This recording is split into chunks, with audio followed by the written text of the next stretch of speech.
হারহা নামে একটি গ্রাম ছিল। সেই গ্রামে একটি কলেজ ছিল। সেই গ্রামের কলেজের ছাত্র ছিল প্রিয়া। তার টিচার একদিন তাকে জিজ্ঞেস করলো, আচ্ছা বলো তো, জ্ঞান কেন অর্জন করব?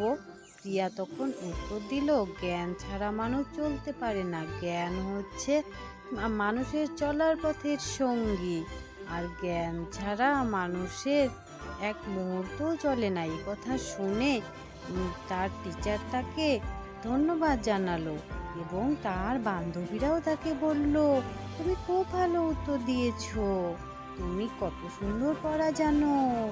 প্রিয়া তখন বলল, তোমরাও পারবে। আর তার বন্ধুরা তখন বলল যে না গো, আমরা তো পারি না, আমরা বাড়িতে পড়তেও বসি না, তুমি দেখো কত সুন্দর করে উত্তর দিলে, তোমাকে অনেক ধন্যবাদ। আর তখন প্রিয়া বলল,